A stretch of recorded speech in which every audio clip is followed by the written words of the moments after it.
குற்றமே கண்டுபிடிக்க முடியாத ஒரு மனிதர் இருக்கிறார்.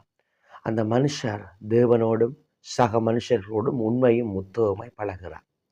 இதனாலேயே அந்த மற்ற மனுஷர்களுக்கு பொறாமை உண்டது. இவரை எப்படியாவது வீழ்த்த வேண்டும் என்று சொல்லி ஒரு திட்டம் தீட்டி அந்த மனுஷனை சிங்கத்தினுடைய கூண்டுக்குள்ளே அந்த ராஜாவினாலே போடுகிறார்கள். அப்படி போடுகிற பொழுது எல்லாரும் நினைத்தார்கள் இவருடைய கதை இப்பொழுது முடிந்து விட்டது என்று. ஆனால் நடந்தது என்ன தெரியுமா? சிங்கங்களின் வாய் கட்டப்பட்டது. ஆம் பிரியமானவர்களே, அந்த மனுஷருடைய பெயர்தான் தானியேல். அந்த சிங்கங்களின் வாயை தூதர்களை அனுப்பி கட்டியவர் நாம் ஆராதிக்கிற இஸ்ரவேலின் தேவன்.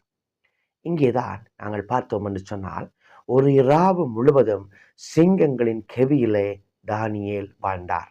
ஆனால் அந்த சிங்கங்கள் ஒன்றுமே அவரை சேதப்படுத்தவில்லை. சில நேரத்தில் நாங்கள் யோசிக்கலாம், தேவன் தானியேலை சிங்கக்கவிக்குள்ளே போட முன்பதாகவே காப்பாற்றி இருக்கலாம் என்று. இல்லை, தேவன் போட வைத்தார். அப்பொழுதுதான் அவர்கள் எல்லாரும் அன்றைக்கு கண்டு கொண்டார்கள் தேவன் இந்த தானியேலோடு இருக்கிறார் என்பதை. இது போலதான் நாங்களும் சில சிங்க கெபிகளுக்குள்ளே நடப்பதற்கு அனுமதிக்கப்படலாம். சிங்க கெபிகளுக்குள்ளே தூக்கி போடுவதற்கு அனுமதிக்கப்படலாம். அது சில நாட்களாய் இருக்கலாம், சில மாதங்களாய் இருக்கலாம், சில வருஷங்களாய் கூட இருக்கலாம். ஆனால் கர்த்தர் ஒன்றும் சேதப்படாதபடிக்கு நம்மை தூதர்களை அனுப்பி பாதுகாக்கிறவராய் இருக்கிறார். ஆகவே நம்முடைய வாழ்க்கையிலே துன்பங்கள் வரலாம், அனுமதிக்கப்படலாம். ஆனால் ஒன்றும் நம்மை சேதப்படுத்த முடியாது.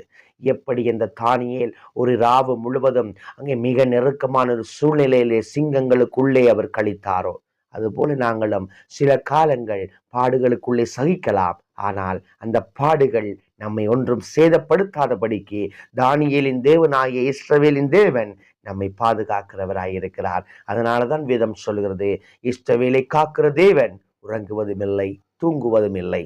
கர்த்தர் தாமே உங்களை நிறைவாக ஆசீர்வதிப்பாராக. ஆமென்.